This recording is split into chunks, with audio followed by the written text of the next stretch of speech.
نہ حسن ہے نہ خاندان ہے، اور کیا دیکھا جاتا ہے؟ پیسہ دیکھا جاتا ہے۔ غلام تھی، غلام، عرب نہیں تھی، یہ عرب نہیں تھی، غلام تھی، کالی غلام تھی، اور کالا ہو نین نقش اچھے ہوں، نین نقش بھی اچھے نہیں تھے، لیکن دل ایسا سونا اور خوبصورت تھا کہ رابعہ قیامت تک اپنے آپ کو زندہ کر گئی۔ ناروال جیسے شہر میں رابعہ کا نام چل رہا ہے، چھوٹے سے شہر میں۔ تاریخ نے ان کے لیے اوراق میں جگہ بنائی۔ تاریخ نے تو بڑے بڑے بادشاہوں کے لیے جگہ نہیں بنائی، 2-4 سطریں لے کے آگے چل پڑی تاریخ۔ رابعہ کے لیے تاریخ نے بڑی جگہ چھوڑی ہے، نہ وہ شہزادی ہے نہ بادشاہزادی ہے، لیکن اللہ کی بارگاہ میں کامیاب عورت ہے۔ حسن بصری جیسے نکاح کا پیغام لائے، کہنے کہ 4 باتوں کا جواب دے شادی کر لوں گی، نہیں 4 باتوں کا جواب دے دو شادی کر لوں۔ کہنے کہ فرمائیں، یہ بات پردے میں ہو رہی، کہنے کہ مجھے بتاؤ میرے لیے جنت ہے یا جہنم ہے؟ وہ خاموش ہو گئے، کیا جواب دوں؟ کہ بتاؤ جب اعمال نامے اڑائے جائیں گے، کسی کے سیدھے ہاتھ میں کسی کے الٹے ہاتھ میں، میرے کس ہاتھ میں آئے گا؟ وہ خاموش ہو گئے، کیا جواب دوں؟ کوئی پتہ نہیں۔ کہا بتاؤ جب ترازو تولے گا تو کسی کی نیکی بڑھے گی کسی کی برائی بڑھے گی، میرا کیا بڑھے گا، نیکی یا بدی؟ وہ پھر خاموش ہو گئے، کہ میں اس کا کیا جواب دوں؟ پھر یہ اچھا یہ بتاؤ جب پل صراط سے دنیا گزرے گی، کچھ پار ہو جائیں گے کچھ اندر گر جائیں گے، مجھے بتا میں پار نکلوں گی کہ اندر گر جاؤں گی؟ کہنے کہ میں کیا بتا سکتا ہوں؟ کہنے کہ جاؤ پھر مجھے تیاری کرنے دو، میں فارغ نہیں ہوں شادی کے لیے۔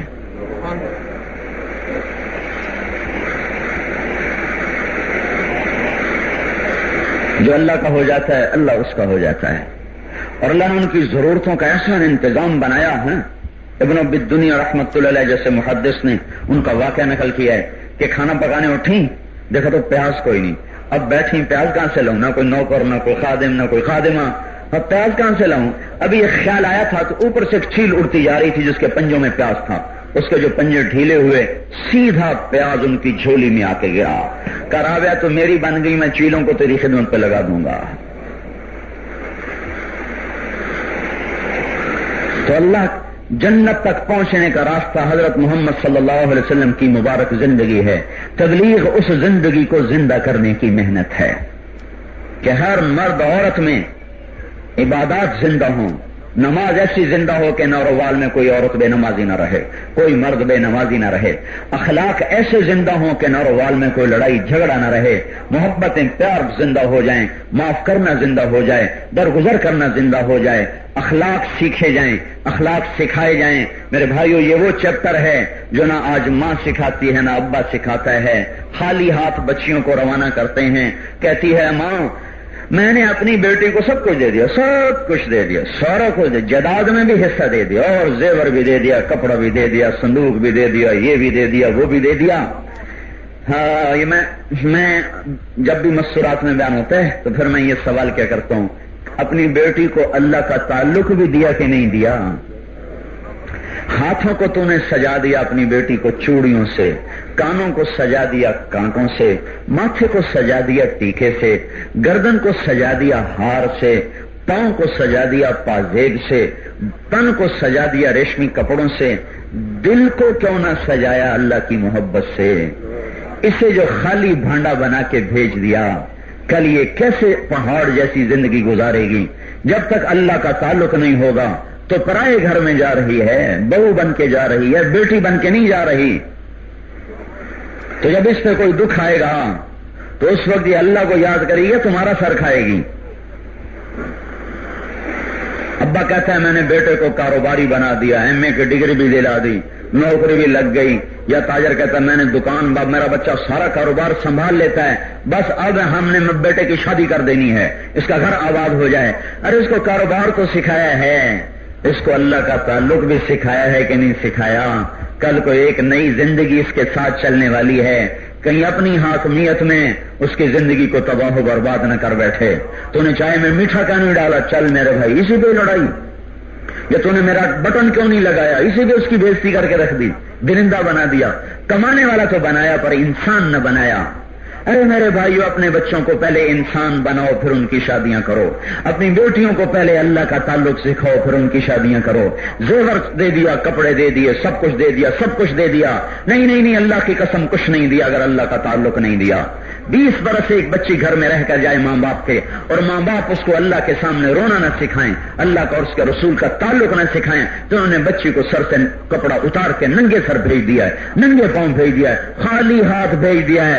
اگر کوئی کسی کی بیٹی خالی ہاتھ جا رہی ہو، خالی کان جا رہی ہو، ماتھا بھی خالی ہو، گلا بھی خالی ہو، سارا محلہ اس ماں کو سلواتیں سناتا ہے، ارے بدتمیز، تُونے بیٹی کو خالی کانٹے ہی پہنا دیے ہوتے. لیکن مجھے میرے رب کی قسم، جب کوئی بچی زیور سے لدی جا رہی ہے اور دل اس کا اللہ کی محبت کے زیور سے خالی ہے، تو اللہ کا رسول بھی کہے گا، ارے میری امتی، میری بیٹی، تو نے اپنی بیٹی کو خالی دل بھیج دیا، اسے اللہ ہی نہ دیا، میرا تعلق ہی نہ دیا. کل کو دکھ آئیں گے تو تمہارا سر کھائے گی، اپنے رب کو یاد نہیں کرے گی.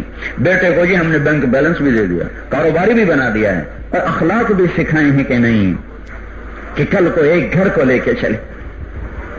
پھر آپ دیکھتے نہیں کہ لوگ شادی خانہ آبادی کے کارڈ چھاپتے ہیں اور 1 مہینے کے بعد وہیں لڑائیاں پڑی ہوتی ہیں. یہ لڑائی کیوں پڑ گئی؟ کہ بچے کو پتہ نہیں کہ میری حدود کیا ہیں، بیٹی کو پتہ نہیں میری حد کیا ہے، ساس کو پتہ نہیں میری حد کیا ہے، بہو کو پتہ نہیں میری حد کیا ہے، سسر کو پتہ نہیں میری حد کیا ہے. اللہ کے نبی کا طریقہ نہ سیکھا، آپ والے اخلاق نہ سیکھے تو آپس میں ٹکراؤ ہوگے. چھوٹے خاندان سے زندگی آسان نہیں ہوتی، دیندار خاندان سے زندگی آسان ہوتی ہے. 10 بیٹیاں ہوں، 10 بیٹے ہوں، سارے فرما بردار ہوں تو ماں باپ کی آنکھوں کی ٹھنڈک ہیں. ایک بیٹا ایک بیٹی ہو، نافرمان ہو تو زندگی دوزخ بن جاتی. میرا اپنا چچا ہے، ایک بیٹا ایک بیٹی، کوئی خاندانی منصوبہ بندی نہیں، اللہ نہیں کر دی قدرتی. 15 سال کے بعد بیٹا ہوا پہلا، 18 سال کے بعد ہوئی بیٹی، پھر اس کے بعد نہ پہلے نہ بعد میں. اور وہ ماں جو 15 برس روئی، اللہ بچہ دے دے، بچہ دے دے، بچہ دے دے، آج وہ ماں اپنے بچے کی نافرمانیوں پہ روتے روتے اندھی ہو چکی ہے. اور ڈاکٹر اس کو کہتے ہیں مائی نہ رویا کر، کہ ہائے میں ہنج کیوں روکا، میری ہنج کیوں رکے، جس پاروں میں سب کچھ گال دیتا، اجو میں نے روٹی نہیں پوچھتا. دیہاتی عورت میں تو یہ تو بڑا سب سے ہمارے خاندان میں سب سے آسان خاندان ہونا چاہیے. پیسے کی کوئی کمی کوئی نہیں، پیسے کی کوئی کمی کوئی نہیں، جائیداد کی کوئی کمی کوئی نہیں. کس چیز کی کمی ہے؟ نبوت والے اخلاق کی کمی ہے. چھوٹا خاندان زندگی آسان. جب ایسے حکمران بنے تو اس ملک کو ایٹمی طاقت کیسے عزت دے سکتی ہے یا اللہ کے عذاب سے بچا سکتی ہے؟ ارے دیندار خاندان زندگی آسان، دیندار خاندان زندگی آسان. جہاں پتہ ہو ماں کا کیا مقام ہے، باپ کا کیا درجہ ہے، بھائی اور بہن کا کیا درجہ ہے، وہ گھر خوشحال ہے. پیسوں سے لوگ خوشیاں خرید سکتے تو آج کسی سنگ مرمر کے گھر میں آہو بکا نہ ہوتی، کسی مالدار کا چہرہ ویران نہ ہوتا. غمیاں صرف غریبوں کے گھر میں ہوتی اور شادیاں صرف مالداروں کے گھر میں ہوتے. لیکن جا کے دیکھو تو صحیح میرے بھائیوں، تو تبلیغ کا کام، ہم کوئی جماعت نہیں ہے کہ تبلیغی جماعت میں شامل کرنے آئے ہیں. تبلیغ کا کام جنت تک پہنچانے والے راستے کو زندہ کرنے کی محنت ہے کہ ہر مسلمان حضرت محمد صلی اللہ علیہ وسلم کی ترتیب زندگی پر آئے، نمازوں پر آئے، عبادات پر آئے، اخلاق پر آئے، کردار پر آئے، درگزر اور معاف کرنے پر آئے. معاف کرنا سیکھیں، معاف کرنا. جو ایک سنا ہے اسے تم نے کھری کھری سنانی ہے. اب یہ ماں کہہ رہی کھری کھری سنانی تم نے اس کو. ارے اماں اس کو کہو بیٹا معاف کر، معاف کرنے میں بڑی عزت ہے. اپنی بچیوں کو سکھاؤ معاف کرنا، اپنے بیٹوں کو سکھاؤ معاف کرنا، خود آپ سیکھیں معاف کرنا. اللہ کا نبی کہتا ہے ارے میری ضمانت لے لو، تم معاف کرو گے اللہ تمہیں عزت دے گا. جہاں ضامن اللہ کا نبی پڑ جائے اس سے زیادہ اور میں ضمانت کہاں سے لا کے دوں؟ دو جہان کے سردار کی ضمانت کہ میں ضامن ہوں، تم معاف کرو اللہ تمہیں عزت دے گا. کہ میں ضامن ہوں، تم اخلاق اچھے کرو جنت الفردوس میں تمہیں گھر لے کے دوں گا.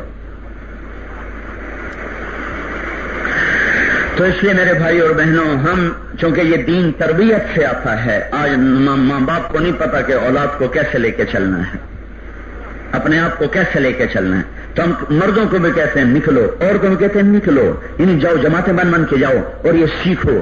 سیکھنے کی چند بنیادیں ہیں جو قرآن نے ماں باپ کو سبق دیا ہے کہ ان بنیادوں پہ اولاد کو کھڑا کرو۔ اگر ان بنیادوں پہ کھڑا نہ کیا تو نہ پیسہ سکھی کر سکے گا اور نہ کوئی حکومت سکھ دے سکے گی۔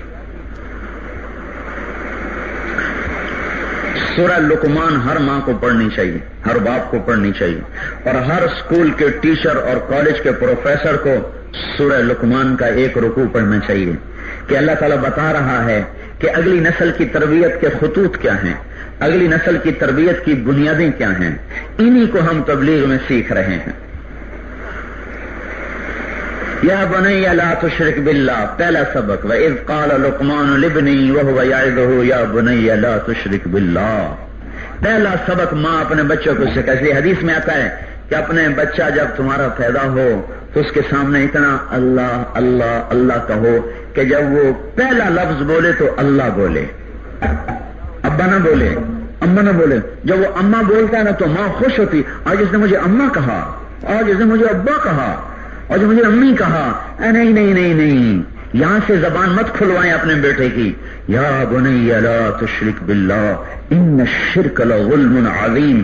جب بچے کو اللہ، لا الہ الا اللہ، لا الہ الا اللہ، اللہ اللہ اللہ اللہ کہتے جاؤ، کہتے جائیں، کہتے جائیں، اتنا کہیں کہ جب وہ زبان کھولے تو کہے اللہ اللہ لا الہ الا اللہ۔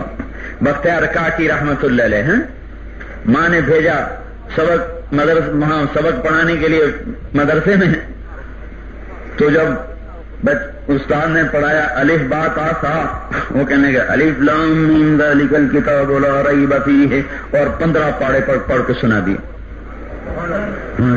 بچہ یہ تیری اماں نے مذاق کیا میرے ساتھ۔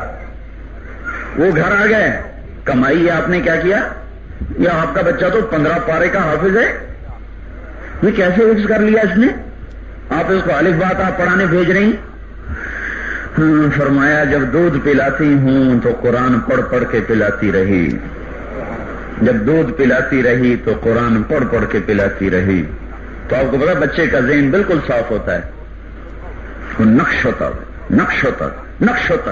اب بچہ دودھ پی رہا ہو، ادھر کمرے میں گانے لگے ہوئے ہوں، تو اس سے کیا توقع رکھی جائے گی کہ کل کو یہ فرما بردار بنے گا؟ پہلے دن سے اس کے کانوں میں زہر گھول دیا۔ کسی ماں باپ کے گھر میں اطلاع آ جائے کہ آپ کے بچے کا امریکہ کی یونیورسٹی میں داخلہ ہو گیا ہے، تو کوئی بڈھے سے بڈھا بھی نہیں کہے گا کہ نہ جا جا بیٹا کوئی حل نہیں، ابھی تک کدی دے بوٹے آ جائیں تو کل کوئی نہیں، بس تو جا۔ یہ وہ زمانہ تھا جب مائیں کہتے تھے کوئی نہیں بیٹھا، ہم تو چراغ سحری ہیں، تو جا تیرے ذریعے سے دین زندہ ہو جائے، کوئی بات نہیں، ہماری خیر ہے۔ جو نکلا یہ سفیان، ایک ماں کا لاڈلا، کتنے سال کے بعد واپس آیا؟ کتنے چلے، ہم تو تبلیغ میں کہتے چلا دو، 4 مہینے دو، یہ 19 سال کے بعد واپس آئے، 19 برس۔ ہے جب مائیں بھی دیکھو کیسی تھیں، جب گھر وطن واپس لوٹے، رات کا وقت تھا، دروازے پہ دستک دی، اندر سے ماں کو اللہ نے زندگی دی، زندہ تھی، اندر سے ماں نے پوچھا کون؟ آپ کا بیٹا سفیان کا بیٹا۔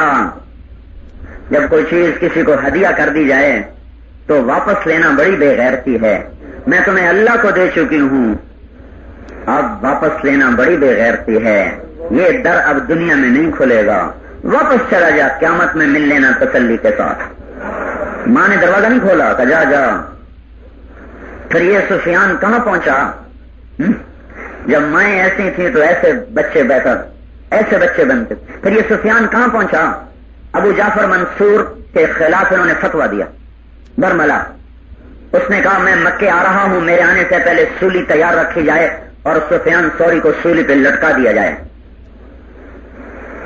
یہ حرم شریف میں فضیل ابن عیاض رحمت اللہ علیہ کی گود میں سر رکھے ہوئے لیٹے ہوئے تھے، تو اتنے میں ایک اور سفیان ہیں بن عیینہ، یہ ثوری وہ بن عیینہ، وہ بھاگے ہوئے آئے، سفیان غضب ہو گیا، کیا ہو؟ کیا غضب ہو گیا؟ کہ ابو جعفر نے تیری سولی کا حکم دے دیا، تیری پھانسی کا حکم دے دیا، اللہ کے واسطے نکل جائے یہاں سے۔ کہ وقت فعل، کیا واقعی اس نے یہ کہہ دیا؟ کہاں؟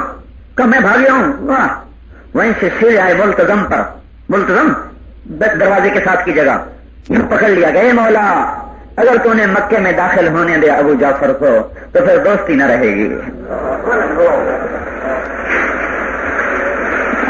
ابو جعفر کو مکے میں نہیں طائف میں بھی داخلہ نصیب نہیں ہوا، طائف سے پہلے ہی بدماش کر کے مر گیا۔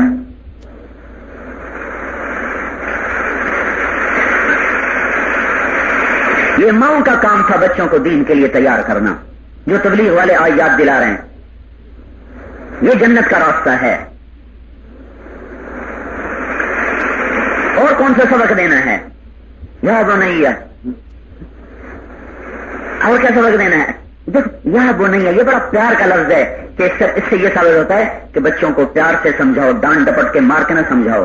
یا بنیا، یا بنیا، یا بنیا، یہ اس بات کی طرف اشارہ ہے کہ لپڑ نہ مارو، تھپڑ نہ مارو، پیار محبت سے سمجھاؤ۔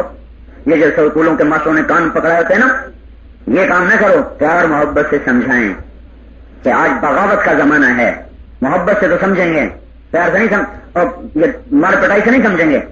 یا بنیا، یا بنیا، یا بنیا، اے میرے پیارے بیٹے، یا بنیا کا مطلب اے میرے ننے سے بیٹے، اے میرے چھوٹے سے بیٹے، اے میرے پیارے سے بیٹے۔ الفاظ میں ایسی نرمی ہے۔ آگے کیا کہا؟ وَلَا تُصَعِّرْ خَدَّكَ لِلنَّاسِ، بد اخلاق نہ ہونا، ایسے منہ چڑھایا ہوا ہو اور منہ پہ بھی رونق ٹپکتی ہو، یہ نہ کرنا۔ وَلَا تَمْشِ فِي الْأَرْضِ مَرَحًا، اکڑ کے نہ چلنا۔ إِنَّ اللَّهَ لَا يُحِبُّ كُلَّ مُخْتَالٍ فَخُورٍ، وَاقْصِدْ فِي مَشْيِكَ، چلنے میں عاجزی ہو۔ وَاغْضُضْ مِنْ صَوْتِكَ، آواز میں پستی ہو۔ إِنَّ ذَلِكَ مِنْ إِنَّ أَنْكَرَ الْأَصْوَاتِ لَصَوْتُ الْحَمِيرِ، سب سے گندی بری آواز گدھے کی ہے۔ یہ جو آخری چیپٹر ہے یہ اخلاق سکھایا، ایمان سکھایا، جزا سزا سکھائی اور عبادات سکھائیں، پھر آخر میں اخلاق کو لائے آخر میں۔ اور آپ اندازہ فرمائیں اخلاق کا باب کتنا اہم ہے۔ توحید کے لیے ایک لفظ ہے لا تشرک باللہ، نماز کے لیے ایک لفظ ہے اقم الصلاۃ، تبلیغ و دعوت کے لیے ایک جملہ ہے وأمر بالمعروف وانہی عن المنکر واصبر علی ما اصابک۔ اور جب آئی اخلاق کی بات، اخلاق پہ تو گھر آباد ہوتے ہیں، تو اخلاق کے لیے دو جملے پورے ہیں، لمبی عبارت ولا تصاعر خدک للناس ولا تمش فی الارض مرحا ان اللہ لا يحب كل مختال فخور واقصد فی مشیک واغضض من صوتک ان انکر الاصوات لصوت الحمیر۔ 6 جملے آئے ہیں، 6 جملے، سب سے لمبا مضمون اخلاق کا بیان کیا ہے۔ وہی ہم سکھاتے نہیں اولاد کو۔ یہ کو دیندار لوگ نماز تو پوچھ لیتے ہیں بچے بچیوں کو، اخلاق کیسے ہیں، کردار کیسا ہے، بول کیسا ہے، تواضع ہے، عاجزی ہے، یہ سیکھنا۔ تو یہ پورا ایک پروگرام ہے جو اللہ نے ہمیں دیا ہے، ماں باپ کو، استادوں کو، معلمین کو، مدرسین کو یہ پروگرام دیا ہے کہ اس پر اپنی اولاد کو تیار کرو۔ انہی باتوں کو ہم تبلیغ میں سیکھنے کی دعوت دے رہے ہیں۔ تو یہ جماعت کیسی ہے؟ تو کوئی جماعت نہیں، یہ تو قرآن کی دعوت دے رہے ہیں، قرآن کو سیکھ رہے ہیں، قرآن کو سکھانے کی محنت کر رہے ہیں۔ اچھا، دوسرا، کیونکہ زندگیوں کی آبادیاں اچھے اخلاق سے ہیں لہذا اس کو تفصیل سے بیان کیا گیا۔ پھر ایک اور لفظ ہے وقصد فی مشیک، اس کی تفسیر جو مفسرین نے کیا ہوتا ہے چلنے میں عاجزی میں نہ روی، لیکن یہ تفسیر نہیں کر رہا ہوں، اشارہ، لفظ کا اشارہ ایک اور طرف بھی جا رہا ہے۔ اس کو کہتے ہیں فوائد قرآن۔ یہ ہر زمانے میں کھلتے رہیں گے، کھلتے رہیں گے، چاہے ساری دنیا امام غزالی سے بھر جائے تو بھی قرآن کے فوائد ختم نہیں ہو سکتے، ہر دور میں اللہ کھولتا رہے گا، کھولتا رہے گا۔ وقصد کو اگر ایک حدیث سے جوڑا جائے تو ایک مطلب اور بھی یہاں سے نکل سکتا ہے، والقصد فی الفقر والغنا، وقصد فی مشیک، یہ تو قرآن، والقصد فی الفقر والغنا، میرے رب نے مجھے کہا ہے خرچ کرنے میں اعتدال ہو، اسراف نہ ہو، چاہے پیسہ ہو چاہے فقر ہو، چاہے پیسہ ہو چاہے فقر ہو، خرچ کرنے میں میانہ روی ہو، اعتدال ہو۔ کیا پتا بچی کا نصیب کیا ہے، مالدار کو دی وہ کل کو فقیر ہو گیا، فقیر کو دی وہ کل کو مالدار ہو گیا، عزت دار کو دی وہ کل کو بے عزت ہو گیا، بے عزت کو دی وہ کل کو عزت دار ہو گیا۔ یہ تو دن رات کے واقعات ہیں۔ تو کہا اپنی اولاد کو خرچ کرنے میں بھی اعتدال سکھاؤ، اسراف نہ ہو، جو مانگے ان کو دے دو، یہ چاہیے لا دو، میری بچی یہ مانگ رہی دے دو، نہ نہ نہ نہ نہ، ان کو ضرورتوں پہ زندگی گزارنا سکھائیں۔ کہ کل کو اللہ اگر فراخی دے تو بھی وہ آسانی سے چل سکیں، اور اگر تنگی دے تو بھی وہ آسانی کے ساتھ چل سکیں۔ تو یہ لفظ کا اشارہ ہے، تفسیر نہیں ہے، اشارہ ہے، اشارہ جا رہا ہے۔ قصد حدیث کا لفظ اور مقصد قرآن کا لفظ، ان دونوں کو جب جوڑا گیا تو اس سے یہ ایک مطلب بھی نکلتا ہے کہ اپنی اولاد کے ہر وقت کھانے پینے کپڑے کی فکر نہ کرو، انہیں میانہ روی سکھاؤ، اعتدال سے خرچ کرنا سکھاؤ۔ میرے بھائی اور بہنوں، ان باتوں کو لے کر ہم تبلیغ میں پھرتے ہیں، اسی کی دعوت دیتے ہیں، آپ سے بھی کہتے ہیں آپ بھی ان کو سیکھیں اور نکلیں۔ اب یہ ان باتوں میں انشاءاللہ مجھے اللہ کی ذات سے امید ہے کوئی ایک بات بھی ایسی نہیں جو آپ کی ضرورت نہ ہو، ساری باتیں آپ کی ضرورت کی ہیں۔ جو اوپر خواتین بیٹھی ہیں ان کی بھی، جو آپ میرے سامنے بیٹھے ہیں آپ کی بھی، میں جو بول رہا ہوں میری بھی، جو نہیں آئے ان کی بھی، کہ جہنم سے بچ کے جنت کے راستے پر جانا اور اس کے لیے محنت کوشش تیاری کرنا، یہ ہم سب کا فرض ہے، ہمارے ذمے ہے۔ جب موت آئے تو اللہ کی بارگاہ میں حاضری ہو تو اللہ ہمیں دیکھ کے راضی ہو رہا ہو، خوش ہو رہا ہو، اور اعلان کر دے ہاں میری بندی نے مجھے راضی کیا، جاؤ علیین کے ویٹنگ روم میں بٹھا دو، ان قریب جنت میں پہنچا دیں گے ہم، میرے بندے نے مجھے راضی کر دیا۔ حضرت سعد بن معاذ کا انتقال ہوا نا، تو جبریل علیہ السلام آئے، یا رسول اللہ آج کون فوت ہوا آپ کے صحابہ میں، کون فوت ہوا آپ کے صحابہ میں؟ صاحب نے فرمایا کیا بات ہے، کیا بات ہے؟ کہا جب ایمان والے کی روح قبض ہوتی ہے تو سیدھی عرش کے نیچے جا کے سجدہ کرتی ہے۔ تو وہ سعد بن معاذ رضی اللہ تعالیٰ عنہ کا انتقال ہوا تو جبریل آ گیا، یا رسول اللہ کون فوت ہوا ہے؟ صاحب نے کہا کیا ہوا؟ کہ اللہ کا عرش خوشی سے جھوم رہا ہے کہ کوئی آ رہا ہے، اور استبشر بموتہ اہل السماء، اور ساتوں آسمان کے فرشتے وہ خوشیاں منا رہے ہیں کہ کوئی آ رہا ہے، کوئی آ رہا ہے۔ آپ نے کہا ہائے میرا سعد گیا، فوراً آپ کو پتا چل گیا میرا سعد گیا، کیونکہ وہ زخمی تھے۔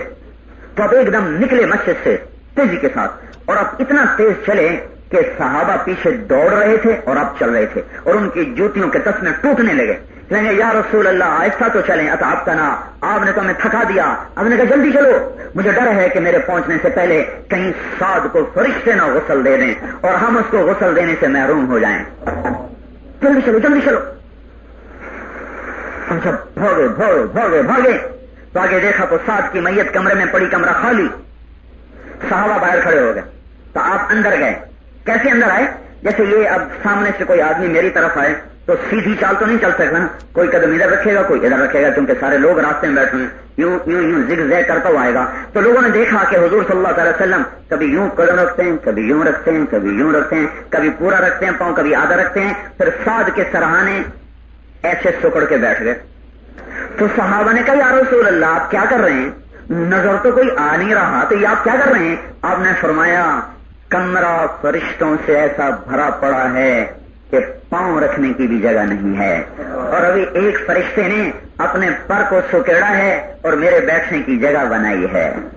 بھائیو بہنوں، ہم مریں تو ایسی موت آئے۔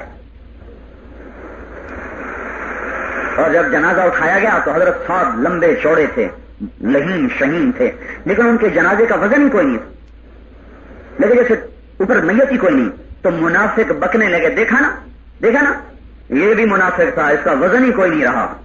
تو آپ تک بات پہنچی، آپ نے کہا ان کی زبانیں بند کرو، انہیں بتاؤ کہ ساتھ کو تم لوگوں نے نہیں فرشتوں نے کندھا دیا ہوا ہے، تم تو خالی ایسے نیچے چل رہے ہو، کندھے تو فرشتوں کے ہیں نیچے۔ جیسے لوگوں نے میت کو کندھا دیا ہوتا ہے، کئی لوگوں نے خالی نیچے ہاتھ رکھا ہوتا ہے، اجر کے لیے، ثواب کے لیے، اجر ہے، میت کو کندھا دینا ثواب ہے، تو کوئی لوگ میرے جیسے کمزور نہیں اٹھا سکتے، خالی ہاتھ رکھ دیا۔ تو آپ نے فرمایا تمہارے تو خالی ہاتھ ہیں، کندھے تو فرشتوں کے ہیں جن پہ سعد کا جنازہ جا رہا ہے۔ عاشق کا جنازہ ہے، ذرا دھوم سے نکلے، محبوب کی گلیوں سے ذرا گھوم کے نکلے۔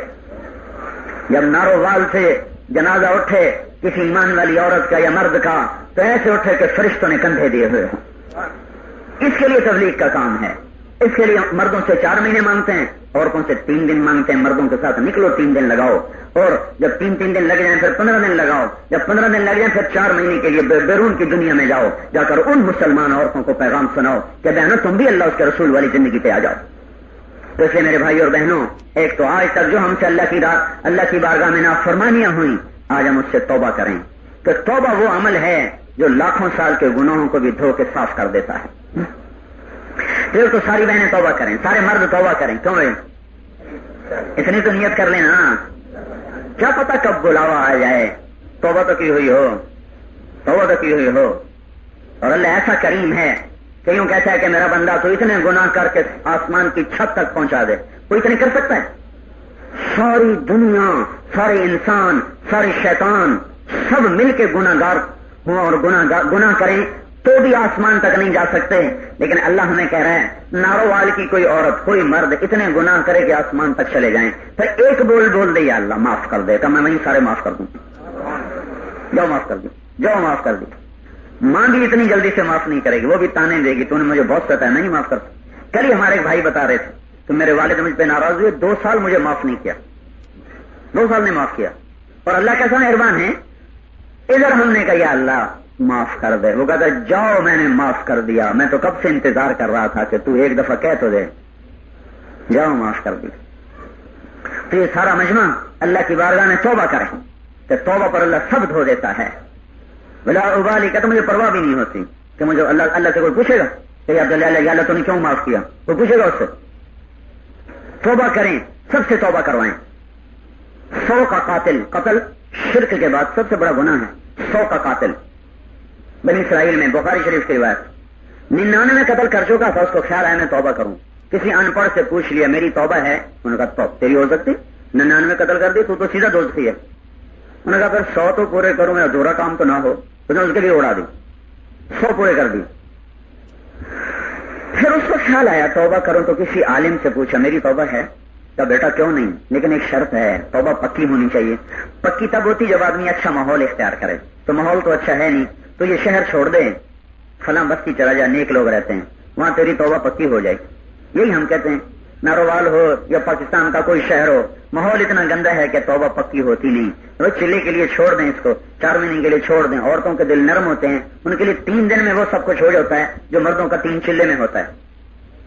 نرم دل ہے, نرم زمین ہوتی. انہوں نے کہا میں تیار ہوں, میری توبہ قبول ہو. کہا تو نکل جا. اس نے وہیں سامان اٹھا اور چل دیا. یہ بستر اٹھا کے چل دیتے ہیں, دیکھو یہ تو بنی اسرائیل سے بستر اٹھانا چلا آ رہا. وہ انہوں نے چل دیا.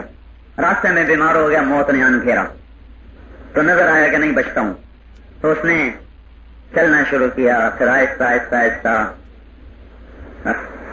گر پڑا تو رینگنا شروع کیا, ایسے ایسے. پھر جب اس کو موت نے جھٹکا دیا تو اس نے یوں لپک کے چھلانگ لگا, یوں. اور جب یوں کیا تو دونوں ہاتھ اس کے آگے پھیلے ہوئے تھے, اور اس حال میں اس کی روح قبض ہوتی. اللہ کو یہ ادا ایسی پسند آئی کہ اللہ نے قیامت تک کے لیے اس کہانی کو ہم تک پہنچانے کے لیے ایک مقدمہ دنیا میں اس کے بعد چلا دیا. جنت کے فرشتے بھی بھیج دیے, دوزخ کے بھی بھیج دیے, خود ہی بھیجے, کوئی اپنی طاقت سے تھوڑے آ سکتا.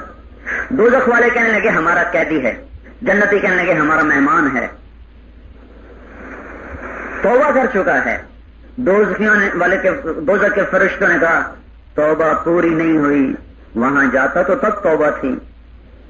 جنت کے والے کہنے لگے توبہ ہو گئی, ارادے پر ہی ہو گئی, جب چل پڑا تو ہو گئی, فیصلہ نہیں ہو رہا.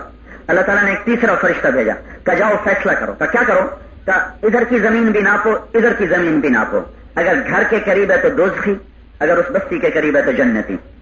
جب زمین ناپنے لگے تو فاصلہ گھر کا تھوڑا تھا اور اس بستی کا زیادہ تھا, لیکن زمین بھی اللہ کی اور جہان بھی اللہ کا. اللہ تعالیٰ نے ادھر کی زمین سے کہا سکڑ جا, اور ادھر کی زمین سے کہا پھیل جا. یہ پھیل گئی, وہ سکڑ گئی, ادھر گھٹ گئی, ادھر بڑھ گئی. اللہ نے کہا میرے بندے کو ڈال دو جنت میں. تو ان عورتوں میں, ان مردوں میں کوئی ایسا گنہگار تو کوئی نہیں بیٹھا جو کہ ہماری توبہ قبول ہو سکتی ہے. ادھر ہم نے کہا یا اللہ میری توبہ, اور ادھر اللہ نے کہا میری بندی کا سارا دفتر دھو دو. آج صلح ہو گئی نئے سرے سے. تو یہ سارا مجمع تو توبہ کرے, ٹھیک ہے نا بھائی. یہ تو دل میں نیت کر لیں سارے. عبادات کی توبہ کیا ہے, نماز نہیں پڑھتے آج سے شروع کر دیں. معاملات کی توبہ کیا ہے, دکان پہ بیٹھ کے روزانہ جھوٹ بولتے ہیں, آج سے سچ شروع ہو جائے. سودا بکے یا نہ بچے, روٹی ملے یا نہ ملے, جھوٹ نہیں آئے گا زبان پہ. روٹی کھائیں گے پر جھوٹ سے سودا نہیں بیچیں گے. ناپ تول میں غلطی نہیں کریں گے, دکھایا کچھ اور دیا کچھ اور, یہ کام نہیں کریں گے. معاملات کی توبہ. ایک 10 دن لگا کے آیا کہ لگا پہلے میں 1 من کا 6 من دودھ بنا کے بیچا کرتا تھا اور ہر وقت میرے گھر میں بیماری ہی رہتی تھی، جاتی ہی نہیں تھی. تبلیغ میں آیا ہوں تو 1 من ہی بیچتا ہوں. جب سے 1 من بیچنا شروع کیا میں سکھی ہو گیا، تو میں سکھی ہو گیا، چین آ گیا. تو وہ پیسہ جو جھوٹ سے آتا ہے یا خیانت سے آتا ہے کبھی میری اولاد کے دن ہرے نہیں کر سکتا. سوکھی روٹی حلال کی میری نسلوں کو نہال کر دے گی، اللہ کا وعدہ ہے. تو اس لیے میرے بھائی اور بہنوں، ایک تو ہم توبہ کریں، عبادات کی توبہ. آج کے بعد نماز نہیں چھوڑیں گے. جن عورتوں کو قرآن نہیں آتا وہ قرآن سیکھنا شروع کریں، 1 حرف سیکھیں، اللہ کے فضل و کرم سے آہستہ آہستہ سارا قرآن آئے گا. آپ میں سے جس کو نہیں آتا آپ 1 حرف آ کے سیکھنا شروع کریں. معاملات کی توبہ، اللہ آج کے بعد تیرے حکموں کے خلاف نہیں کریں گے. ناپ تول، تجارت، زراعت، ہر چیز میں، شادی میں، بیاہ میں، ہر چیز میں سنت کو زندہ کریں گے، خلاف سنت کبھی نہ چلیں گے. پھر خدا نہ خواستہ کبھی ٹوٹ جائے پھر کر لیں گے، اللہ پھر معاف کر دے گا. اور بھائی اس کو عورت کو تک پہنچانے کے لیے 4 مہینے مرد دیں، چلے مرد دیں، عورتیں 3 دن دیں. اور ابھی ہمیں کل سے نقد 3 دن کی جماعت چاہیے مستورات کی. ہم نے ظفروال میں بیان کیا مرد عورتوں میں، وہاں جماعت نکلی 3 دن کی. پھر شکرگڑھ میں بیان کیا، وہاں جماعت نکلی 3 دن کی. اب یہ ناروال کے ضلع کا آخری اسٹیشن ہے، کل ہم نے آگے چلے جانا ہے. تو بھائی یہاں سے، یہ تو ضلع ہے تو یہاں سے 2 جماعتیں نکلنی چاہیے کم از کم 3 دن کی. تو اب اس کے لیے 4 مہینے چلے کے ارادے فرمائیں اور 3 دن کے لیے نقد کل سے اپنی مستورات کے ساتھ جو بھائی تیار ہوں وہ اپنے نام پیش فرمائیں. مغرب کے بعد انشاءاللہ بیان ہوگا وہاں کالج والی مسجد میں، وہاں تشریف لائیں سارے کے سارے. اور ابھی بھائی جو تیار ہوں اپنے نام پیش کریں مستورات کے لیے. بولیں دعوت، اس کے بھی ذہن پہ چوٹ پڑے گی کہ پہلے تو یہ کھلی ہوتی تھی اب کیوں بند ہونے لگی. تو یہ اگر آپ بھائی کر لیں تو انشاءاللہ یہ بہت بڑا کام ہوگا. ٹھیک ہے نا جی؟ کریں گے نا. اور اپنے گھروں میں بھی قرآن کی تلاوت کا اہتمام کریں، ذکر کا اہتمام کریں، اپنے گھروں میں فضائل کی تعلیم کریں تاکہ ہمارے بچے بچیوں کو بھی پتہ چلے کہ ہماری زندگی کا مقصد کیا ہے. درود شریف پڑھ لیں. اللهم لك الحمد كما انت اهله فصل على سيدنا ومولانا محمد كما انت اهله وفعل بنا ما انت اهله انك اهل التقوى واهل المغفرة. يا مولانا ربنا آتنا في الدنيا حسنة وفي الآخرة حسنة وقنا عذاب النار. یا اللہ ہم تیرے ضعیف اور کمزور بندے اور بندیاں، یہ اتنا بڑا مجمع مردوں کا عورتوں کا، اے اللہ اس غفلت کے ماحول میں کہ چاروں طرف بازار کا ماحول ہے، تیری بات سننے جمع ہوئے، تیری بات کو سنا. اے مالک اور خالق ہمارے سب کے گناہ معاف کر دے، ہمارے عورتوں کے معاف کر دے، ہمارے مردوں کے معاف کر دے، صغیرہ بھی معاف کر دے، کبیرہ بھی معاف کر دے. آج تک جو ہماری زندگیوں میں تیری نافرمانیاں تھی میرے مولا ہم اس سے توبہ کرتے ہیں.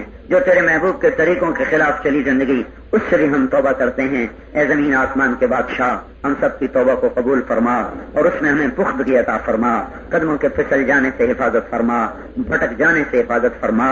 یا اللہ سارا وجود ہمارا تیری نافرمانی کا عادی ہو گیا ہے، مہربانی فرما کر اس کو اپنی اطاعت کا عادی بنا دے. میرے مولا ہماری آنکھوں سے غلط دیکھنا نکال دے، ہمارے کانوں سے غلط سننا نکال دے، ہماری زبان سے غلط بول نکال دے، ہمارے ہاتھوں سے غلط حرکت نکال دے، ہمارے قدموں کی غلط حرکت ہمارے اندر سے نکال دے، ہمارے دل کے غلط جذبے ہمارے اندر سے نکال دے. اے اللہ ہماری دماغ کی غلط سوچیں ہمارے اندر سے نکال دے، ہماری دکانوں سے غلط کمائیاں نکال دے. ان ہمارے یا اللہ ہمارے پیٹ کو حرام لقمے سے بچا لے، ناجائز پانی حرام پانی سے بچا لے، حرام غذا سے بچا لے، حرام مشروب سے بچا لے. ہماری نسلوں میں نیکی کو زندہ کر دے، ہماری نسلوں کو اپنا بنا لے، ہمیں بھی اپنا بنا لے. اس سارے شہر میں، اس سارے بازار میں اے اللہ ہر بندے اور بندی کو اپنا فرما بردار بنا دے. یہ جتنی مستورات آئی ہیں ان سب کو اپنا ہی بنا لے، ان کے اندر رابعہ بصری جیسی صفات پیدا فرما، ان کو اپنی محبت اور معرفت میں کامل فرما. ان مردوں میں یا اللہ ایمان کی تازگی اور دینی معلومات کے اضافے کے لیے بہترین کوالٹی کی شاندار audio cassette, Islamic audio cassette, سبھی طرح کے نعت، تقریر، قرات اور اجتماعات کے ہوئے بیانات کے شاندار audio cassette, Islamic audio cassette. Islamic audio cassette خریدنے کے لیے اسلامک آڈیو کیسٹ سینٹر 231 بستی نظام الدین، نئی دلی 13